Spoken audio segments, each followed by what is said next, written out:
before you was asking about the mass camp. By the time your father had come in, the food was scarce. Our neighbors had early on burned most of the fields, and by a year or so in, things was getting tight.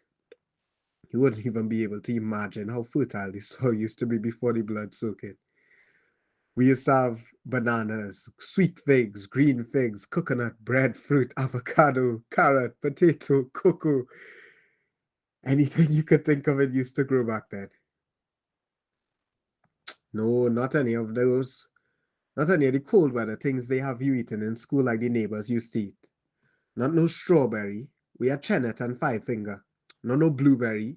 We had plum and soursop. And no, you're right, child. Again, distracted. I just miss it, that's all. What do you, the watermelons we used to have here were sweet like Palestines. Well, I guess you wouldn't know where that is either, right? Long story short is that the other islands were sending food, but the neighbors kept saying that we were stealing it or Mask was stealing it. Both of those was damn lies. I watch people starve around me. I watch people go mad and attack each other because our neighbors like to see us begging for scraps.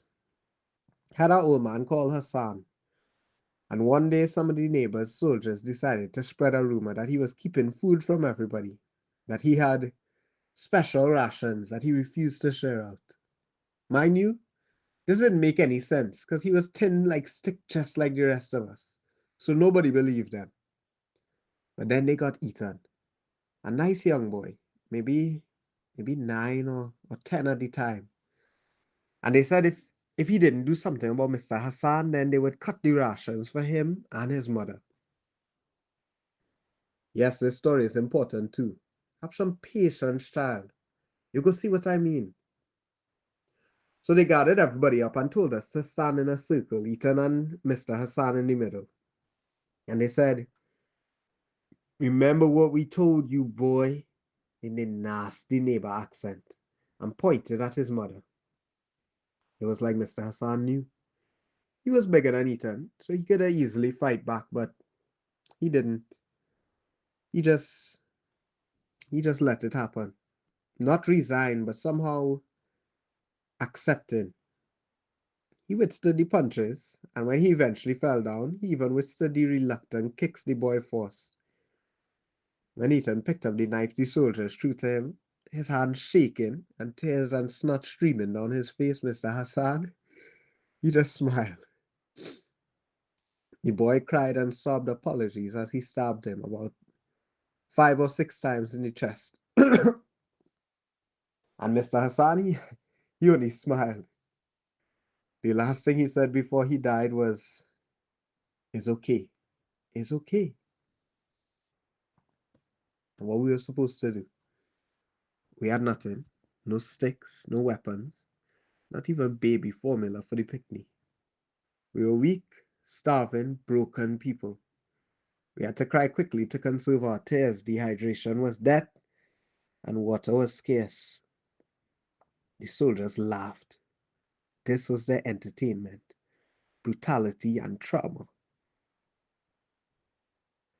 It was only when they shot little Ethan, dead a few days later, that we all really realized we was dead.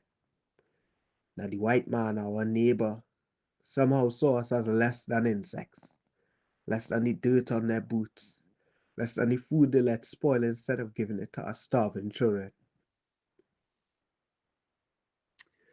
No, I'm okay. It's just when I talk about it, it's hard to come back here and remember that I'm not there anymore.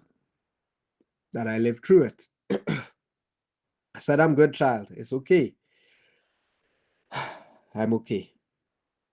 It was strange though. How freeing it was to know that we were already dead.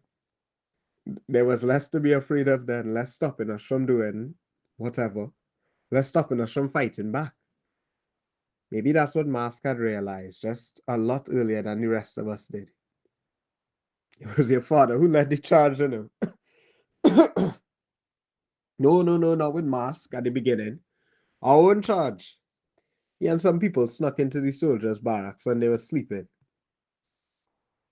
No, they didn't have no tent. They had a barracks. There used to be an apartment building. They had electricity and running water and even Wi-Fi. The mother cunt, sorry.